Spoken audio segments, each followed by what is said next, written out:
So one of the things we've been wanting to do is really focus on ending the criminalization of youth. And one of the things here in California that really expanded the criminalization of youth was Proposition 21, which was passed a little over 15 years ago. And basically what it did is it took infractions and it elevated them to misdemeanors. Misdemeanors elevated those to felonies, and it gave the discretion of a district attorney to try a youth as young as 14 years old as an adult. Why would we give that power to a DA, to a prosecutor? That's a conflict of interest. So we are trying to dismantle Prop 21 and then some. But immediately what we did is myself and some advocates from across the state spent a good time of our winter break and staying up till midnight on conference calls, and we wrote up a 75-page document that was going to fundamentally transform the youth justice system here in California.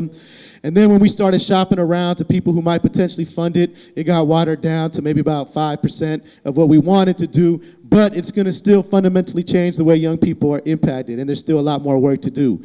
So what it will do, Prop 57, and one of the people who endorsed it and is pretty much bankrolling it is actually the governor, ironically. So Prop 57 will end the practice of direct file by DAs.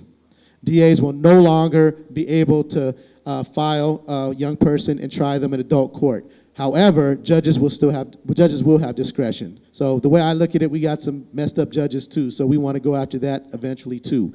But it will shift discretion from DAs to judges. The other thing it will do is anyone who understands just trial law understands the significance of burden of proof. And it will shift the burden of proof from the defense to the prosecution. That will keep more young people in youth court, another very important variable. The last thing, which very few people even know this about Prop 57, it's one of my favorite parts of Prop 57 because of the 95% of shit that we wrote up that got tossed because it wasn't viable politically, is all other aspects of Prop 21, because of a state ballot initiative would require a 3/4 majority in the state legislature if we were trying to make changes. Now, because if Prop 57 is passed by voters in November, it will only require a simple majority of 50%. Much easier to make legislative changes moving forward to start to dismantle Prop 21.